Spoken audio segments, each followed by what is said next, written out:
el tiempo de la suprema expectación venezolana, dentro y fuera, a favor y en contra.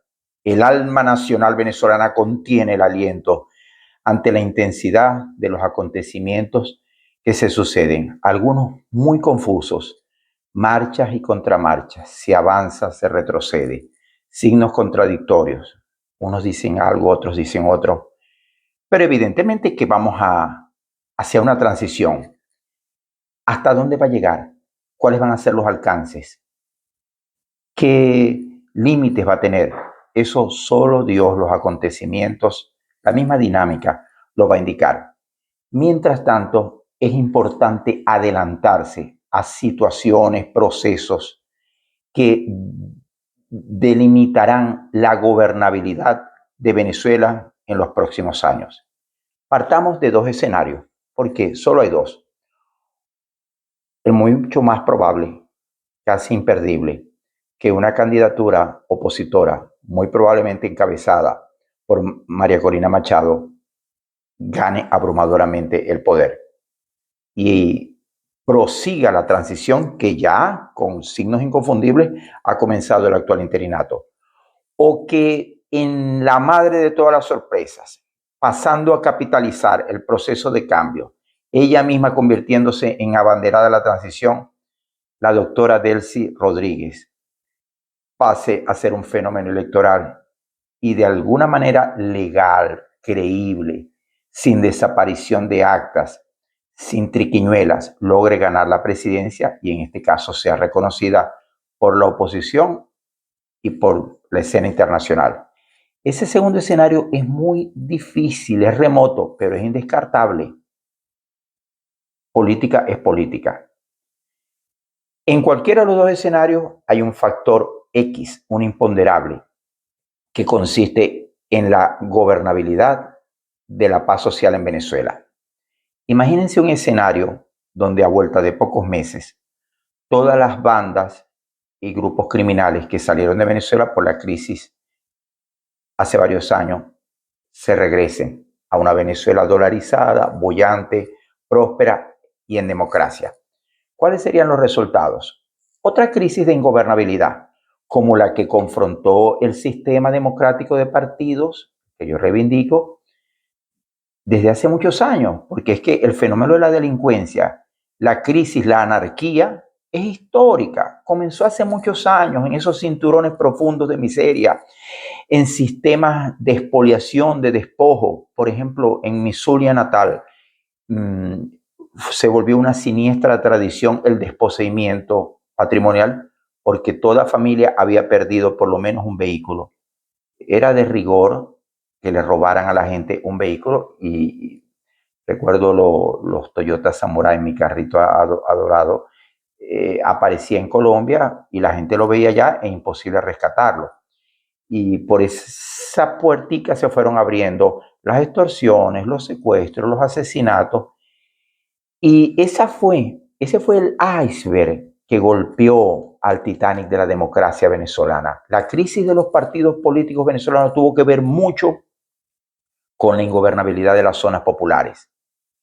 Ya terminando el gobierno de Hugo Chávez por su defunción, en la época de Nicolás Maduro, aquello alcanzó niveles terribles. En los últimos años de Chávez ya también fue espantosa la delincuencia, pero mientras se profundizó la debacle de la economía nacional, aumentó la delincuencia. Y ellos pasaron a ejercer el control total de determinadas áreas poblacionales. Los puertos de Altagracia, municipio Miranda, para mencionar uno, en la costa oriental del lago, allí se vivía el fenómeno que las bandas dominaban, ejercían un rígido control de la vida social. Una familia iba a hacer una fiesta a los 15 años de la hija y tenía que pagarle protección a una banda, y a lo mejor venía la otra banda y exigía también una parte. Amigos míos del alma como Levi García, que nos criamos juntos, tuvo que salir de su zona, desaparecer por temas de eso. Y había pueblos enteros como Isla de Toa y tantos pueblos de la zona central de Caracas, del oriente, de los mismos Andes, bajo el control cerrado de Lampa. Ellos se fueron porque no les resultaba económicamente provechoso, útil. Ellos dicen trabajar en Venezuela, clase de trabajo. Y ya ustedes han visto las noticias que han llegado de Perú, de Chile, de Ecuador, de Colombia, de diferentes países, como las bandas se reagruparon allá. Y bueno, han dado excusa para que con el argumento de la xenofobia estigmaticen a los muchísimo, la abrumadora mayoría de venezolanos, que son trabajadores, honrados, puntuales, responsables de vida pulquérrima, y que han confrontado entonces el descrédito del accionar de esas mafias. Pregunto, cuando se devuelvan, ¿qué va a pasar? Si está María Corina Machado en el poder, eso va a ser algo equivalente a lo que se vivió antes. Y en el caso de un chavismo remozado, democrático, que por un milagro haya logrado ganar una elección, repito, hipótesis nula, negada, pero indescartable, también será la misma crisis de ingobernabilidad. Porque recordemos que parte del exilio venezolano se vio obligado a salir mucho más que por el acoso político, por el acoso del AMPA. Era terrible. Familias enteras que fueron extorsionadas, sistemáticamente acosadas, que no les quedó otro camino para sobrevivir que salir al exilio. Tenemos tantas historias, cada quien fue víctima en mayor o menor medida, incluso los chavistas. Porque para alertar sobre la importancia que tiene esto, no mencionemos la miríada de empresarios, de gente brillante, figuras emblemáticas como Mónica Spear, que fueron víctimas del AMPA, no teniendo que ver nada con el gobierno. Pero también al chavismo, esa situación se le salió de las manos. ¿Cómo murió Eliezer Otaiza? Salvo mejor versión que aparezca, entiendo que él una noche se metió donde no debía, andaba solo, prevalido de quién él era, y el GAN de la zona lo confundió y lo mató. Todavía no está claro cómo mataron a Robert Serra. Pero, por ejemplo, el caso de Yanis Chimarra, nuestro artista, cómo lo seguimos, lo apreciamos en cada película.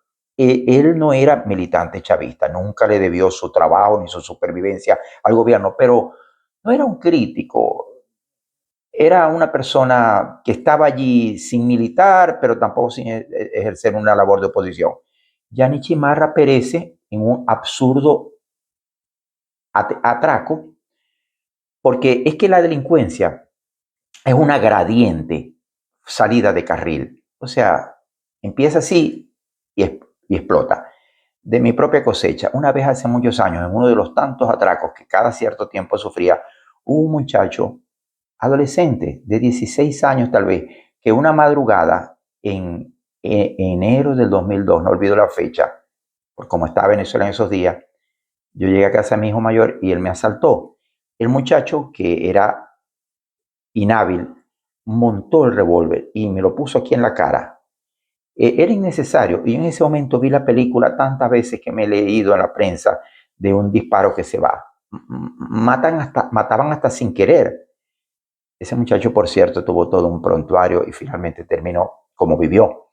Pero me devuelvo todo esto para decirles que la espiral de la violencia se le sale de control al gobierno que sea. ¿Qué debemos hacer anteponernos, antever,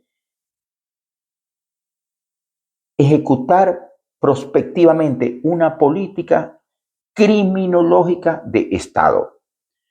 Pero salgámonos de los clichés normales, que si la represión, que si las cárceles. Hace mucho tiempo, desde que fui candidato niní, centrista, independiente, en 2005 vengo proponiendo la tesis de la segunda oportunidad, de la segunda vida para los delincuentes. Que un plan de reinserción, pacificación, desarme, judicialización, sobreseimientos, que constaría de las siguientes áreas. Las esbozo porque en la dimensión de un programa se esbozan y luego vendrá el trabajo de escritorio. Primero, una labor de inteligencia previa. Es imprescindible organizar un comité técnico nacional con cerebros de la criminología, de la justicia penal, podemos utilizar, emplear policías activos y policías jubilados. Son tan competentes muchos de ellos, que hagan un mapeo, una cartografía del crimen venezolano. Esa información está allí. Claro, está dispersa, inconexa, resguardada, secreta, pero con una buena labor de coordinación se puede hacer un mapa de dónde han estado las bandas históricamente, para por esa vía ubicar a cada una de las personas que por ahora están en el exilio. Algunos han llegado discretamente, y allí empezaría la segunda etapa, que es el propio programa de segunda oportunidad, que consiste en la redención, en la segunda oportunidad para el delincuente. Porque en este programa tienen que involucrarse no solo los profesionales de las ciencias de las conductas, psiquiatras, psicólogos y los criminólogos y los abogados, los penalistas, también muy penitenciaristas, también muy importantes los pastores de almas. Porque lo que tenemos que hacer con tanto delincuente venezolano es una labor de convencimiento, de reflexión, sobre varios parámetros. Primero, si quieren seguir delinquiendo, es innecesario, porque el trabajo honrado, que siempre será más seguro, más estable y de ganancia más perdurable, lo tienen a la mano. La destreza que tiene cada uno de esos tipos que saltan, que se trasnochan, la habilidad física, cómo la pudieran emplear en esos oficios tan extraordinariamente productivos como la construcción, finichero, la terminación el acabado de construcciones, plomería, electricidad.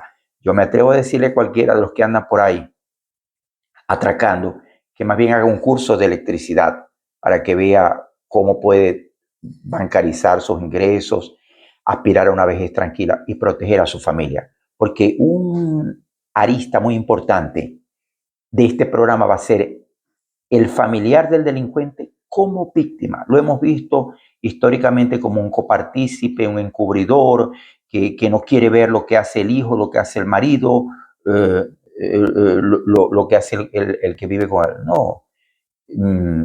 Hay suficientes testimonios que cuentan el nivel de agobio que han padecido las madres, esposas, novias e hijas, cómo han pagado con carne y sangre el derecho de llevarle comida, agua, medicina a sus presos.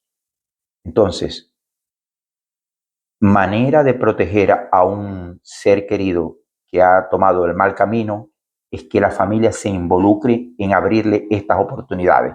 Que estas oportunidades comienzan primero con una identificación. El que históricamente no ha trabajado, pero tiene un nivel de vida ostentoso, dilapida dinero, todos sabemos de dónde viene ese dinero. No seguir dejando de ver, no seguir asumiendo una ceguera militante, sino querer saber, y sin delaciones, sino promoviendo una participación del delincuente o del ex delincuente en este programa de redención. Porque pasa que muchas veces el que ingresó a una banda circunstancialmente de joven, luego se quiere salir, no lo dejan. Por allá en mi casa había un muchacho que caminó ese destino terrible de la maldad, y como era inteligente, él se fue ahorrando. En lugar de consumir droga pantagruélicamente, de pagar bacanales de sexo, él ahorraba. Él fingió una enfermedad para retirarse, y una madrugada de drogas, cuando ya él tenía años con su negocito y llevaba una vida digna, los compinches, sus compañeritos de armas, pasados de droga, le llegaron a la casa, lo secuestraron a él, los niños, le quitaron el dinero que él tenía. ¿Qué pasó con él? Él tuvo que volver a delinquir, y finalmente pasó lo que tenía que pasar, porque es que, habiendo perdido los ahorros de una vida y comprometido de múltiples maneras, ofrendó su vida en el altar de maldad donde la había comenzado y del cual quiso escaparse. Luego, muy importante, la redimensión de los cuerpos policiales. Todo comienza por quitarle a los cuerpos policiales el derecho que han tenido hasta ahora de la detención, violación del domicilio, dígame esa detención en alcabalas, las retenciones innecesarias, hasta que no me deje un dinero no pasas por la alcabala de Colón para la Fría. No, eso no puede seguir existiendo. Y para eso la ley explica cuáles son los mecanismos, los lapsos de presentación ante un juez, cuáles son los requisitos para una detención, el proceso de habeas corpus, la excarcelación per se, si se cumple un mínimo de horas y no ha sido presentado ante el juez de control. O sea, seguir la ley va a impedir que la policía sea inoperante y ya no va a haber más probabilidad que los policías, cada quien tenga su cuota de beneficios negros, siniestros, a cuenta de los procesos que todos sabemos. Si la policía es eficiente, activa, proactiva, ya se constituye en un pilar fundamental de la labor de combate del crimen en Venezuela. Lo tercero es la redimensión penitenciaria. Desde el extremo de las cárceles de Bukele en El Salvador hasta el extremo de las cárceles venezolanas que tenían jacuzzi, piscina y que los pranes dominaban, hay dos puntas. Tenemos que encontrar un punto intermedio donde haya la debida seguridad, el control auténtico del Estado, la redimensión del PRAN.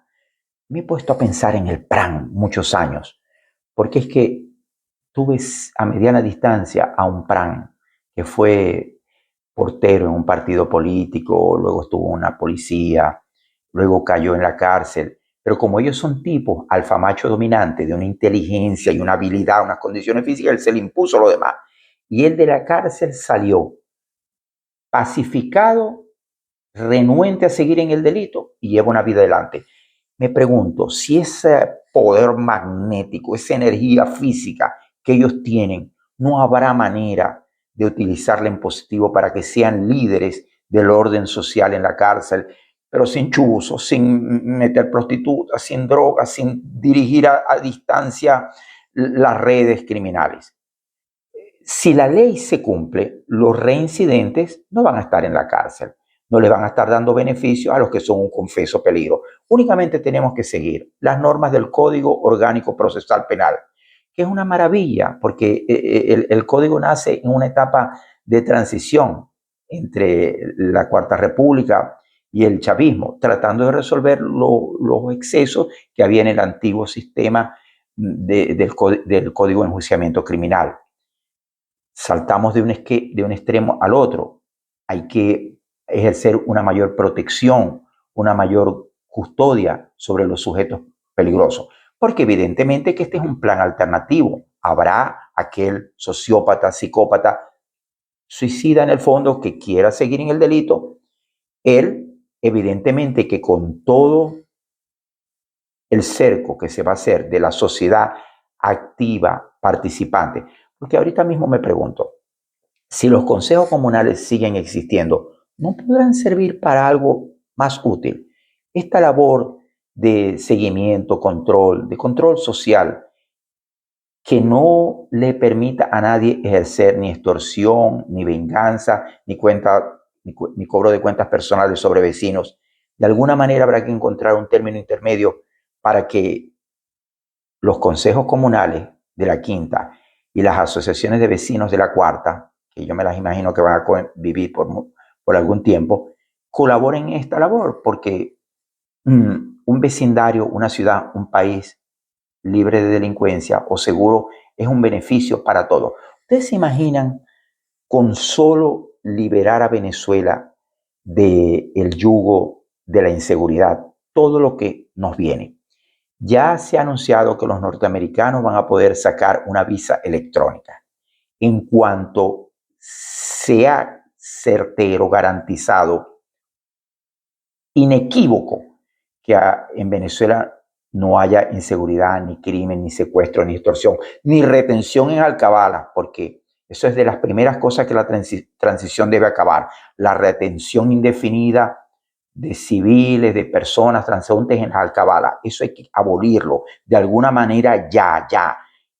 Se cometen tantas monstruosidades. Cuando ya todo eso, ustedes se imaginan la cantidad de gente del mundo entero volviendo a las maravillas de Venezuela, porque no hay como los Andes venezolanos, como nuestros llanos, como el Parque Nacional Morrocoy, como las bellezas que tiene el estado Sucre, Margarita entera, todas las 3.000 kilómetros de costas venezolanas, cada una es un paraíso, Mochima, la bahía de Cata.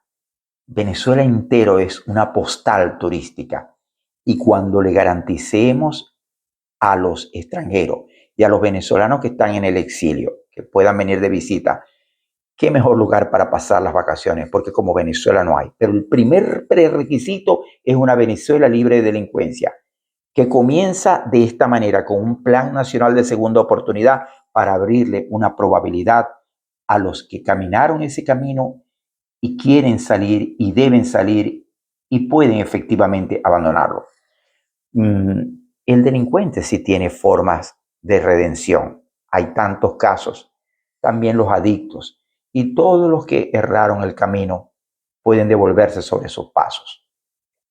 Dije que los pastores de almas tienen que cumplir una labor fundamental, porque no hay mejor recurso que el de la fe.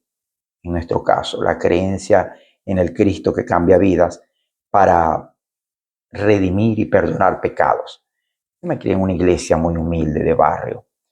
Llegaron en los años 70 un montón de muchachos que andaban descarriados entre las actividades malas y el consumo de drogas.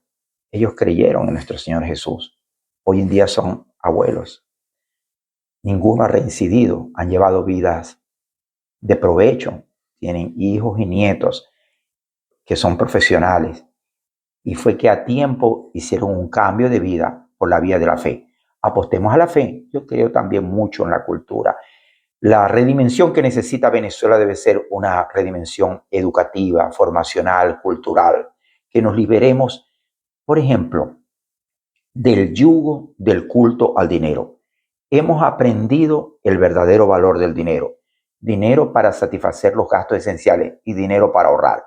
Me pregunto si cuando superemos ya este tiempo de las 7 vacas flacas y empecemos a disfrutar las vacas gordas que van volviendo por tercera o enésima vez en nuestra historia, si volveremos a aquellas etapas de la locura nacional donde nos bañamos en whisky, entre medales de playa, de parrandas interminables, si volveremos a suspender el país días y semanas enteras, todo el país borracho, o seremos capaces de ver el espejo que nos condujo a la pérdida de todas nuestras oportunidades.